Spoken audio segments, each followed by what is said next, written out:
In many cartoon movies, main character has an angel and demon on his or her shoulders.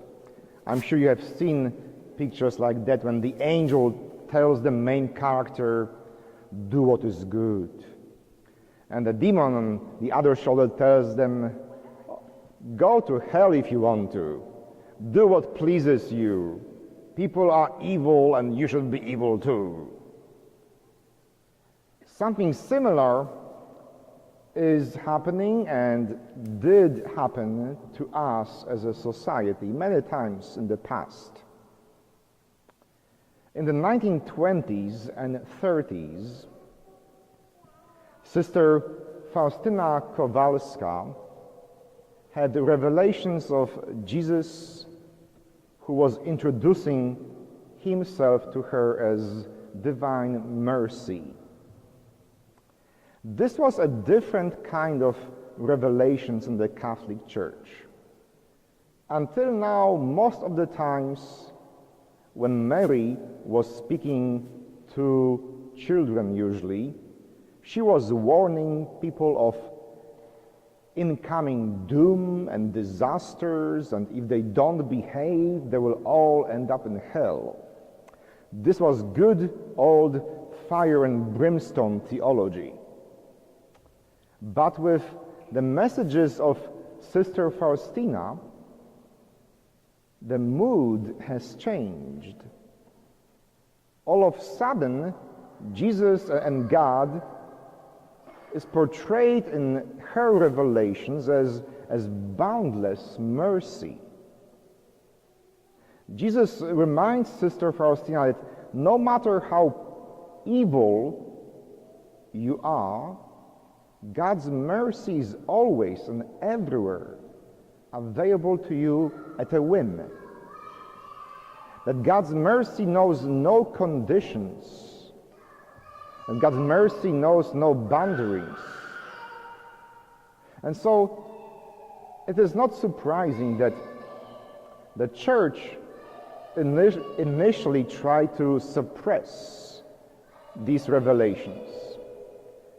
Funny fact, they were illegal and placed on the index of prohibited books all the way until 1979, when John Paul II became the Pope.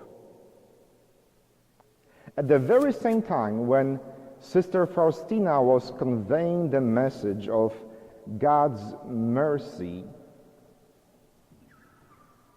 in a country just a few miles to the west, a different message was becoming more and more loud.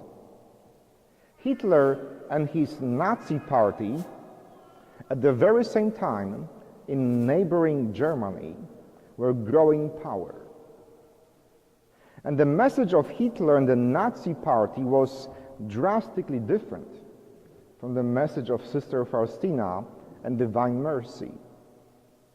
The message of Hitler was that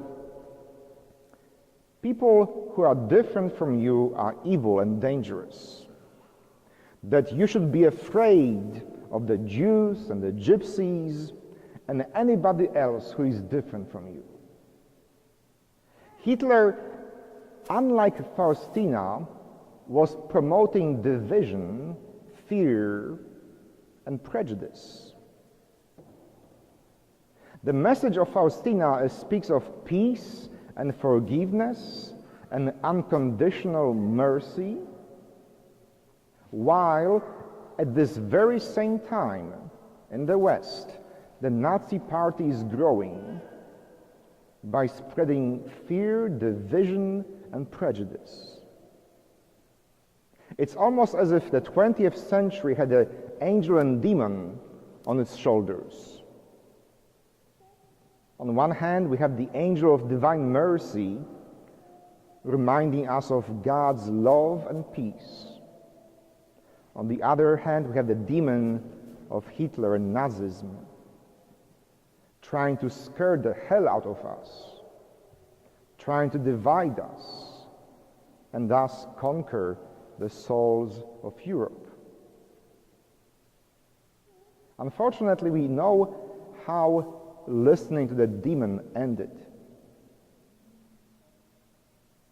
Fear and prejudice and division did not lead to 1,000 years old Third Germany, Third Reich. That dream, that utopia of a pure, all-white, all-German new country ended up in annihilation of over 6 million peoples. Many of them Germans themselves. If only we listened more to that angel of Sister Faustina, not the demon of fear and division. I think all of us find ourselves in personal way, in individual way, in a similar position more than once in our lives. The demons in us want us to see others as dangerous people.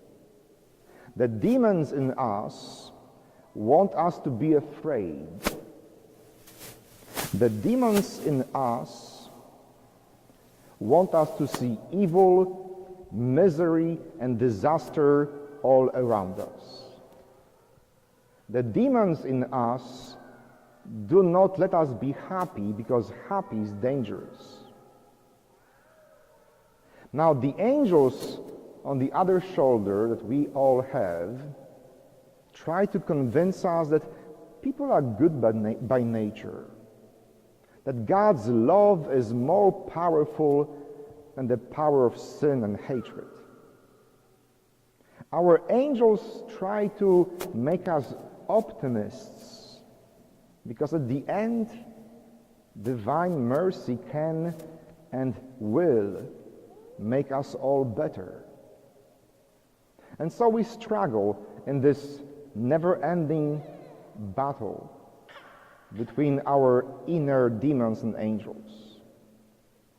On one hand, we are being told that the others are dangerous, that we should protect ourselves and put them aside, while our hearts and souls know better, while in our hearts and souls the message of divine mercy can be clearly heard by all of us. And so I invite and challenge all of you to listen more to that happy white angel on your shoulder. Yes, the world can be a scary place. Yes, our economical situation is uncertain. Yes, it's not easy life these days. But at the end, all these things matter less than the goodness of every person next to you. Even if you are afraid of her or him, maybe it is an invitation to get to know her or him. On this Divine Mercy Sunday, I invite all of us, let us learn from the example of the 20th century. Let us draw conclusions from what happened in the 1920s and 30s and 40s in Europe. Listen to the voice, not of the demon and fear and division, but of peace and mercy and forgiveness. Amen.